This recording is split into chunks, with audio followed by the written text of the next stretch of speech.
Roland Gillet, bonjour, professeur d'économie financière à l'Université Paris 1, Panthéon-Sorbonne, à l'Université libre de Bruxelles. Roland, l'Europe est attaquée de toutes parts. Désormais, c'est le Groenland, mais on est détesté par Donald Trump. Donc après les droits de douane, c'est les questions territoriales. On est obligé de montrer les crocs face à l'impérialisme russe. On a les Chinois, on essaye de se défendre ce matin. La France, la Suède, l'Allemagne, la Norvège envoient des troupes au Groenland. On envoie des troupes, on en est là ce matin. C'est quand même assez surprenant. Est-ce que c'est une bonne chose ?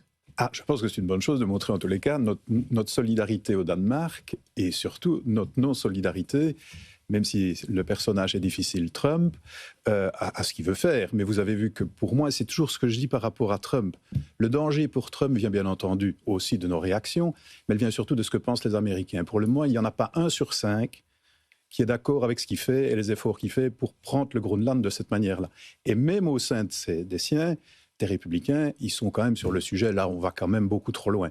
Donc on verra jusqu'où il peut aller d'abord par le soutien qu'il a aux États-Unis. Et 2, je trouve qu'il est très intelligent ici, c'est que les forces de l'OTAN, puisque c'est de ça qu'il parle, vous avez vu qu'il a toujours besoin d'expliquer aux Américains, un peu comme le font toujours les dirigeants dans ces moments-là, c'est qu'il y a un risque, un danger, et que donc, pour des raisons de souveraineté nationale, on va avoir des problèmes. Je ne vois pas depuis très longtemps des bateaux comme on voit autour de Taïwan et ainsi de suite autour du Groenland, alors qu'il y ait un sous-sol compliqué d'ailleurs avec par exemple des terres rares, il y a de l'or, il y a de zinc, il y a différentes choses intéressantes au niveau des côtes essentiellement, mais pour le reste, s'il y a un peu de pétrole ou s'il y a du gaz, c'est en mer. Donc clairement, l'enjeu de le faire porter sur le côté risque de souveraineté nationale est le seul qui peut mettre en avant pour un peu sa volonté de conquérir autour des États-Unis encore des terres, comme il y a eu à un moment donné un accord sur l'Alaska il y a très longtemps. Mais clairement aujourd'hui, c'est une très bonne idée, puisque c'est la protection, c'est l'OTAN qui l'assure, de voir d'abord que le Danemark réagit en disant on a quand même mis 12 milliards sur la table et l'année dernière pour réinvestir et protéger, ou en tous les cas gérer le Groenland, et 2, envoyer des Européens tout de suite en disant si c'est une question de peur, eh ben on va envoyer des troupes, on va protéger, mais il n'y a aucune raison de changer. Et en plus, je rappelle, c'est le dernier point, ils ont déjà une base militaire américaine au Groenland. Donc, quel est le risque actuel ? Annalisa ? Le vice-chancelier allemand a dit que la relation transatlantique est en train de se dissoudre. Est-ce qu'on est prêt à faire fissurer cette relation qui nous protège depuis des décennies sur le Groenland ? Vous voyez bien, nos moyens sont à la hauteur de ce qu'on peut faire aussi. Et dans la durée, même si au niveau de l'Ukraine, quand on se réarme, c'est très bien d'y mettre les moyens, mais vous savez que ça met du temps. Or, la guerre en Ukraine, elle est déjà là. Et si on continue, ça va encore faire beaucoup de morts avant qu'on ne puisse être crédible, notamment pour une guerre conventionnelle. Donc clairement, on a besoin des Américains. Même le président ukrainien, qui s'en est pris plein le nez à différents moments, a compris que sans l'aide américaine, et surtout l'aide du matériel américain, c'est très compliqué. Et évidemment, Trump joue là-dessus. Il sait qu'on ne peut pas se fâcher avec lui, ou en tous les cas, si on se fâche, ça va être très, très, très difficile pour nous.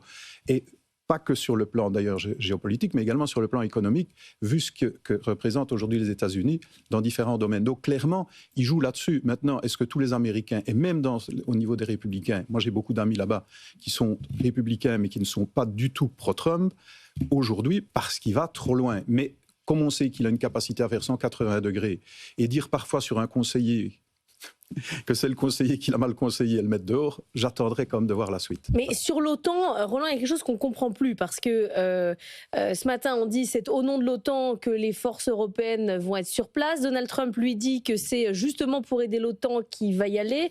Donc tout le monde est de l'OTAN là-dedans, mais les uns sont contre les autres. Mais c'est encore le seul point commun qu'on a dans ce que veut faire Trump. Parce que c'est clair que quand il veut faire une OPA finalement sur un territoire qui n'est pas le sien et qui n'est pas sous son contrôle, la seule manière de faire, puisqu'il joue sur le volet géopolitique, souveraineté nationale, c'est de lui dire, mais de quoi as-tu peur ? Si c'est le fait qu'on n'y est pas assez, ben on va envoyer des troupes. Si c'est le fait qu'il faut mettre des sous, ben le Danemark en a déjà mis.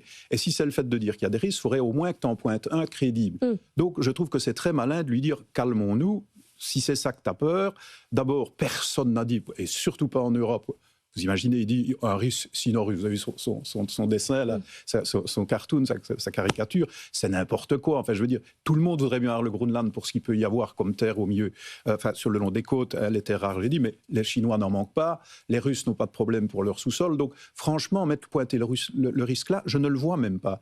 Donc, il voit qu'il essaye toujours de jouer sur les Américains doivent me suivre parce que c'est un risque. Mais là, pour le coup, on est en train de lui demander qu'il n'y en a aucun. Et en plus, en termes de matérialité, qui a vu des bateaux s'approcher du Groenland? Anaïsa. La réalité, c'est que c'est Stephen Miller, un des conseillers de Donald Trump, qui l'a dit, c'est que personne n'est prêt à prendre les armes pour se battre directement contre les États-Unis. Et surtout pas pour le Groenland. Mais vous avez vu, il y en a 1 sur 5 pour le moment par rapport aux efforts de Donald Trump pour avoir le Groenland qui le suivent, mais alors sur la manière, si on parle d'y aller à la force, là je parie qu'il n'y en a même plus 1 sur 10. Donc il va quand même avoir très difficile. Et puis enfin, quel précédent quand même. Il est en train de prendre éventuellement un territoire qui appartient à des membres de l'OTAN. Donc ça n'a pas de sens. Et donc je trouve que la meilleure façon, sans dire des choses, vous savez qu'il aime bien bomber le torse, et quand on bombe le torse, on voit bien qu'on a difficile en face de lui, puisqu'il a un ego qui est quand même très proportionné, non pas à lui, mais au fait qu'il est le président des États-Unis, il vaut mieux le prendre un peu à son jeu. S'il a un problème de risque, eh ben, envoyons des troupes, montrons qu'il n'y a aucune raison d'eux, et disons avec lui, on va protéger un peu plus le Groenland, s'il y a un peu cette peur, parce qu'il le joue aussi là-dessus. Le Groenland, pour le coup, est plus proche des États-Unis que du Danemark. Donc il ajoute sur la proximité. Hémisphère. Eh bien voilà, on va mettre ce qu'il faut. Vous pensez que c'est les mi-termes qui vont arrêter Donald Trump, puisque vous parlez de son opinion publique? Mais en tous les cas, s'il continue à faire des choses pareilles, ça risque en tous les cas de le pousser dans une caricature qui ne va pas dans le sens du reste, qui lui est plutôt positive. J'ai tendance à dire malheureusement pour tous ceux qui pensaient qu'il allait faire une catastrophe, alors on n'est pas encore au mid-term, mais vous avez vu pour ce qui est des marchés financiers, pour ce qui est des leaders américains, pour le moment ça se passe relativement bien.